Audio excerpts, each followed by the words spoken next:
Ladies and gentlemen, Drew Houston.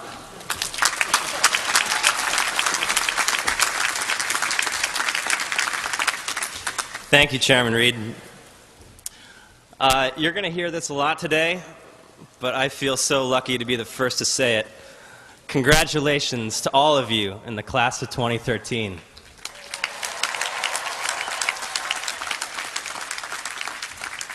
And you should be so proud of yourselves. It's really great to be back, and it's such an honor to be here today. I still wear my brass rat every day, and turning this ring around on graduation is still one of the proudest moments of my life, and you guys know what turning around the beaver means. So, there are a lot of reasons why this is a special day, but the reason that I'm so excited for all of you is that today's the first day of your life where you no longer need to be checking boxes. Right? For the first couple decades, it's all about jumping through hoops.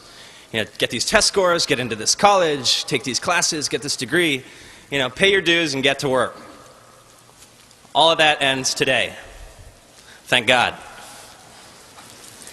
The hard thing about planning your life is you have no idea where you're going, but you want to get there as soon as possible. And people here are going to tell you, like, oh, maybe you'll start a company, or maybe you'll cure cancer, or maybe you'll write the next great American novel.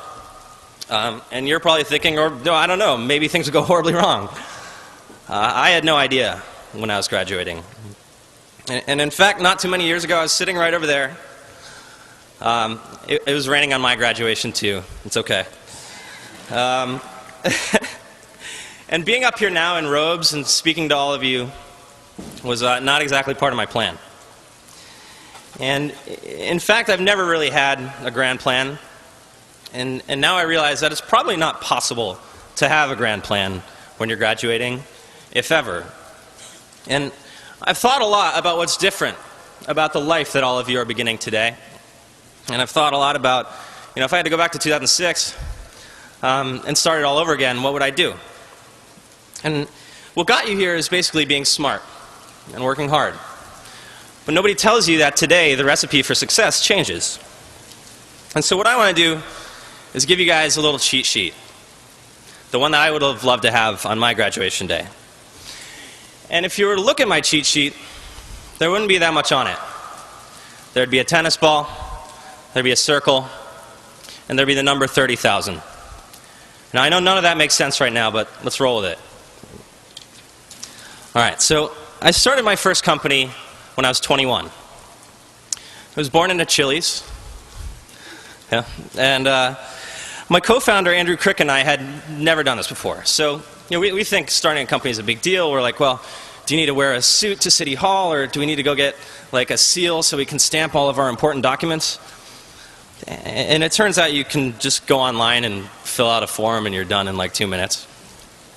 So it's a little anticlimactic, but we were in business and got our onion strings, and we decided that our company was going to make a new kind of online course for the SAT. And most kids back then were using these old school like 800-page books, and the other online courses weren't very good, so we thought this was great. We brushed off our SAT vocab and we called it Accolade, which means an honor or an award. And well, actually we didn't call it Accolade. We called it the Accolade Group LLC because we thought that sounded much more impressive. So it was great. I stop at Staples on the way home and I get some cardstock. And if any of you ever start a company someday, you'll realize that the first order of business is first you Photoshop a logo, and then you print out a bunch of business cards that say founder on them. And the next thing you do is you hand them out at conferences, and you practice telling girls, well, why yes, I do have a company. It was awesome. But actually the best part was learning all kinds of new things. So I lived in my fraternity house every summer, and up on the 5th floor there's a room with a ladder that goes up to the roof. And I had this nylon green folding chair, and I bought all these books off of Amazon, and every weekend I'd drag all that stuff up to the roof, and I'd read about all these new things, about sales, about marketing, about strategy, management, all these things I knew nothing about. And so it wasn't exactly my plan to get my MBA on the roof of Phi Delta Theta. That's kind of what happened. So it was all good for a while, but a couple years later, things started going downhill. And it just felt like got harder and harder to get things done, and at some point, something in me just snapped. I'm like, my God, I just can't deal with any more math questions about like parallel lines, or isosceles triangles, or like the two trains leaving Memphis at 3:45. And of course, I'm like, oh God, there's something wrong with me. And I felt guilty because I was unproductive. And starting a company had been my dream for a long time. And so I remember this moment where I thought, well, maybe I don't have what it takes after all. So I took a little break. So I don't know if any of you guys studied Course 6. But I studied Course 6, Computer Science. And if you're in Course 6, sometimes taking a break means writing a poker bot. And if you haven't played poker online before, basically what happens is you sit for hours and you're clicking buttons, and then you lose all your money. And so all a poker bot does is it lets your computer lose all of your money for you, which is what I did. But I was like fascinated. I was like possessed. I just couldn't stop thinking about this thing. I would think about it in the shower. I'd think about it, waking up in the middle of the night. And it was like the switch went on and I was a machine. And then I remember in the middle of all this, one weekend, Mom and Dad wanted all of us to go up to New Hampshire to have this family weekend together.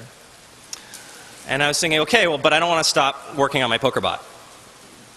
So I pull up in my Accord, and I get out and I say, hi, Mom, and then I open the trunk. And next I'm dragging like 100 pounds of all my computer stuff and all these wires into our little cottage on the lake. And I go inside and I look, I'm like, oh, the dining room table's not big enough. So I start rearranging stuff on the stove, like moving the pots and pans around to make room for all my monitors. And my mom comes in and she's like, what the hell are you doing? Well, actually, she was just convinced that I was going to jail. And actually, I'm going to take a second really quick. So actually, I put my mom and dad through a lot. And I'm sure all of us here put our parents through a lot. And so let's all just take a second to thank them, our moms, dads, families, everyone we love who got us here. Thank you.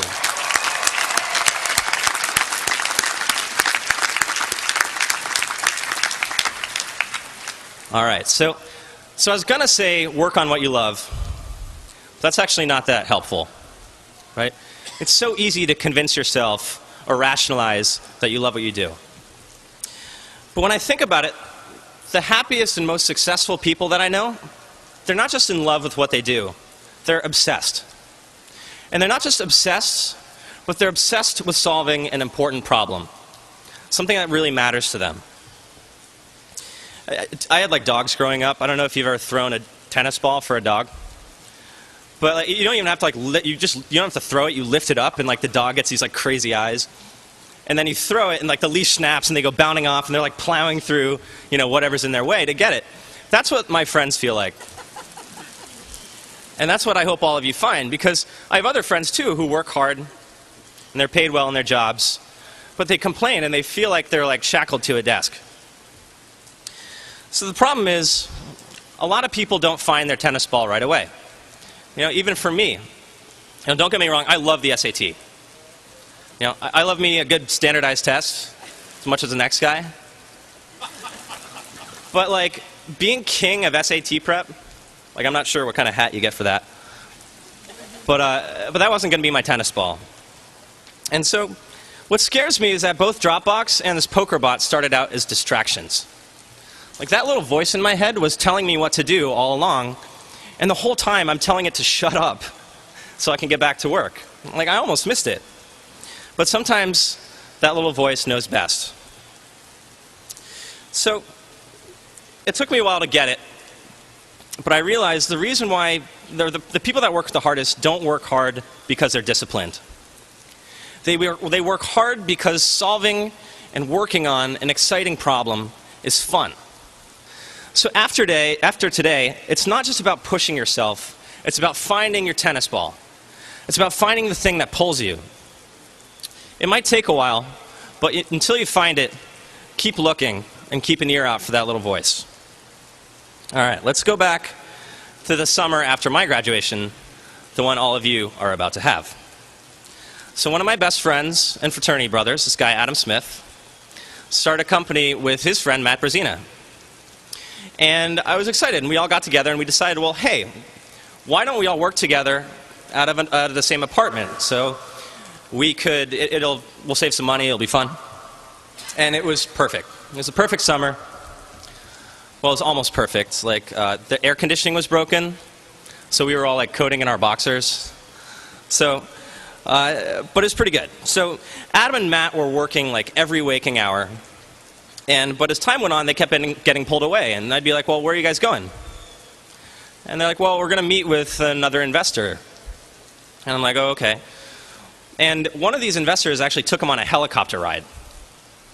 And I'm like, at this point I was like, okay, like seriously, like I've been working on my company for like 2 years, and Adam's only been at it for like 2 months.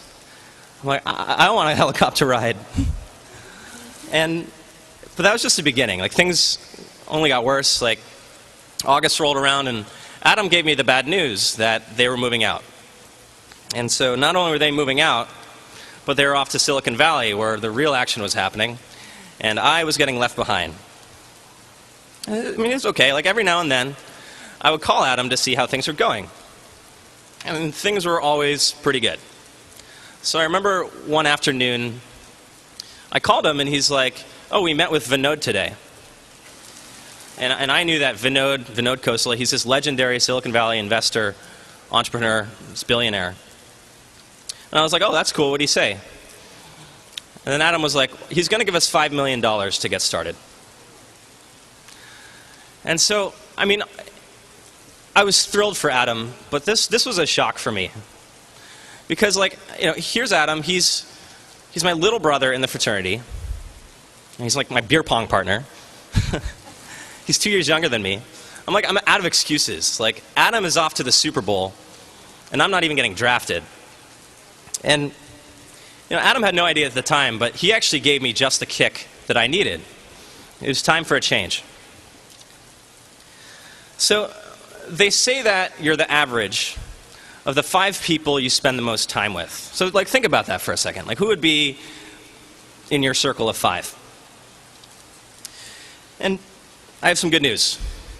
MIT is one of the best places in the world to start building that circle. Because if I hadn't come here, I never would have met Adam. I never would have met my amazing co-founder, Arash. And there would be no Dropbox. One thing I've learned is that surrounding yourself with people who inspire you is now just as important as being talented or working hard. Can you, like, imagine if Michael Jordan hadn't been in the NBA? Like, if his circle of 5 were like a bunch of guys in Italy or something? Like, I don't think we'd be seeing him on Wheaties boxes. And so that's the point. Like, your circle pushes you to be better, just like Adam pushed me. And now your circle is going to grow to include your coworkers and the people around you where you live. And where you live matters. There's only one MIT, and there's only one Hollywood, and there's only one Silicon Valley. And this isn't a coincidence. For whatever you're doing, there's one place in the world where the best people go, and you should go there. Don't settle for anywhere else. Like, being able to meet my heroes and learn from them gave me a huge advantage. So your heroes are part of your circle too. So follow them. All right. The last trap you might fall into after school is this idea of, like, getting ready. Right? Don't get me wrong. Learning is still your top priority. It's the most important thing you can do. But the way you do it changes. From now on, the fastest way to learn is by doing. You know, otherwise, if you have a dream, you can spend a lifetime planning for it and studying for it and getting ready for it. But what you should be doing is getting started. Honestly, I don't think I've ever been ready. I remember right after we moved to San Francisco, I remember the day that our investors said, yes, we want to invest. Where do we send the money? And so for a 24-year-old, this is like Christmas. Right? And opening your present is like running over to your computer on Monday morning and refreshing bankofamerica.com and watching your company's checking account go from like $60 to $1.2 million. And I'm like, oh my God, this is amazing. Like, that number has 2 commas in it. And then I was like, then something happened. I just got this feeling in the pit of my stomach. I'm like, wait a minute, like someday these guys are gonna like come looking for this, right? What the hell have I gotten myself into? And you guys all know this feeling. At MIT, we call it drinking from the fire hose. And it's about as fun as it sounds, and we got the internal bleeding to prove it. But we've also learned that it's good for you. And today, one valve shuts off, and now your job is to go out and find a new fire hose. And for me, that's been Dropbox. As you might expect, building this company has been the most exciting and interesting and fulfilling experience of my life. But what you probably don't know, and what I haven't really talked about, this has also been the most painful and humiliating and frustrating experience too. And I look back over the years, and I can't even count the number of things that have gone wrong. Unfortunately, it doesn't matter. That's the thing. Nobody has a 5.0 in real life. Actually, now that you're done with school, the whole idea of a GPA just goes away. Bill Gates' first company made software for traffic lights. Okay, Steve Jobs' first company made plastic whistles that, that allowed you to make free phone calls. Neither of these companies were successful, but and it's hard to imagine that these guys were too worried about it. That's my favorite thing about what changes today. From now on, failure doesn't matter. You only have to be right once. I feel like I used to worry about all kinds of things, but I can remember the moment where I calmed down and got over it. So I just moved to San Francisco, and one night I couldn't sleep, so I'm on my laptop and I'm just on the internet. And I run into this page and I read, there are 30,000 days in your life. And at first I'm like, yeah, whatever, obviously. But then I was like, huh. And I remember I tabbed into the calculator, and I typed in, I'm like 24 times 365. And I'm like, oh my God, I'm like 9,000 days down. Like, what the hell have I been doing? And by the way, you guys are 8,000 days down. So that's how 30,000 ended up on the cheat sheet. That night, I realized there's no warm-ups, there's no practice rounds, there's no reset buttons. Every day, we're writing a few more words of a story. And from then on, well, actually, when you die, it's not like, here lies Drew, he came in 174th place. You know, and from then on, I decided that, okay, instead of trying to make my life perfect, I want to make it interesting. I want my story to be an adventure. And that's made all the difference. So my grandmother's here today. Next week, we'll be celebrating her 95th birthday, and I love her very much.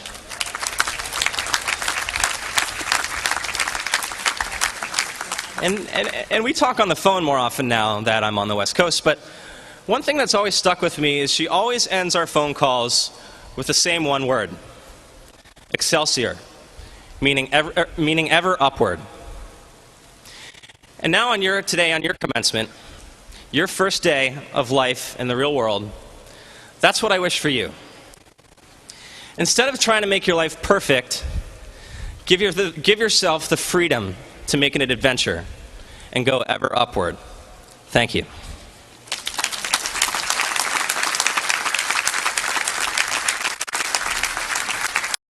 YouTube に機材すら使わない簡単なビデオを投稿するだけで月額36万円の不労所得収入を獲得することは本当に可能なのか。はい、可能です。まずは証拠をお見せしましょう。こちらをご覧ください。このように私は270万回再生させて70万以上の広告費を手に入れました。これにかかったのは YouTube にビデオを投稿して収益化のタグを押しアップロードをするだけです。40分くらいの作業でほったらかしにしているだけでこれだけの収益を獲得することができました。さらに私はある細工を凝らすことで後ろから1000万円以上のお給料を手にしています。ビデオを作ることに多くの人は抵抗を抱いていますが、56秒ほどの赤ちゃんのビデオをアップロードするだけで5億以上の再生回数を獲得し、1200万近くの広告収入を手に入れてしまったり、飼い猫のビデオをアップし続けるだけで2億2000万の再生回数を獲得している事例がありますので、そんなに難しく考える必要はありません。さらに顔出しをしないだけではなく、撮影機材やソフトがなくてもビデオを作り月額数十万の不労所得収入を手に入れる方法があります。実際に私の会員さんはこの方法を使ったことによって非常に大きな収益を手にしました。頭も筋肉になっちゃってたんですよね。脳みそが全部ここに行ってたし、近代ゴリラだとかインターネットビジネスしかない、この指一本のトップを目指して勝負だと。もう会社来なくていいよ、他の情報商材何もいらないよ。1日5分動画アップするだけ、2週間ぐらいで入力するだけなので年収2400万、週に4時間だけアホでもできますよね。みんなの中高年の推しになるためにも。会員さんの中にはこの知識を使って映像制作を受注したり YouTube コンサルタントとして活躍し、すぐに年収1000万円になった人たちもいます。たったの2週間で24万円の売り上げを僕手に入れることができたんですよ。でこの実績をもとに30万円と、90万円ぐらいまであるんですけど、32人の契約っていうのが取れて1000万以上の売り上げっていうのをたった3ヶ月で上げることができたんですよ。出版社とあとスタンフォード大学の教授からも YouTube のマーケティングコンサルの依頼を受けれるようになりました。サラリーマン時代だったらもうペコペコしないといけない相手だったんですけれども、今では先生と呼ばれて YouTube について教える立場になりました。なので YouTube 映像のスキルを知ってるだけでここまで高い立場に自分がいけれるんだなっていうのを本当に実感することができました。終身雇用という神話が崩壊し、少子化問題、自殺問題、年金問題を抱える今の日本で死ぬまで豊かな生活を獲得するためには従来のアプローチとは違う方法が必要であると私は考えました。軍資金がなくても人脈がなくても学歴がなくても国にも会社にも依存をせずにお金持ちになる道が必要だと考えたのです。そのための道は今 YouTube を使うことによって最も早く最も簡単に安定した収益を長期的に作り出すことができます。なぜ指1本でしかタイピングすることができなかったおじいちゃんがすぐにインターネット上で月額36万円の収益を手に入れたのか、2時間の労働で12万円の収益を出してしまったその全貌とは何なのか、年収1000万のコンサルタントになった具体的な方法とは何か、250万回再生させて70万円手に入れた方法は何なのか、さらに後ろで1000万円稼いだメカニズムは一体何なのか、なぜゴミ拾いをしていて近代ゴリラと呼ばれていたおじいちゃんが週に4時間働くだけで年収2400万円を達成してしまったのか、そしてなぜあなたがこれから顔出しなし機材すら使わずに月額36万円の不労所得収入を手にすることができるのか、この全てをこれから解説していきたいと思います。その答えが知りたい方は今すぐに下記の登録フォームにあなたのメールアドレスを入力し送信をクリックしてください。すぐにこれらの秘密を解説した1本目のビデオをお送りしようと思います。そしてさらに嬉しいお知らせがあります。もし今あなたがメールアドレスを登録してくれればビデオと資料を6つ以上数日間にわたってプレゼントしていこうと思います。オンラインビデオ以上に富豪になりやすいものは存在しない。月額36万円レポート、 YouTube トラフィックチートシート、ハンモック YouTuber という新しい生き方、初めての YouTube ビデオを使ってアップする方法、収益ビデオの作り方、これらは通常であれば12,700円で販売する予定でしたが、これらの全てを完全に無料でプレゼントします。これらのビデオをお送りしますので、下の登録フォームにあなたのメールアドレスを入力し送信ボタンをクリックしてください。すぐに1本目のビデオが見れるようになっています。それではまた次のビデオでお会いしましょう。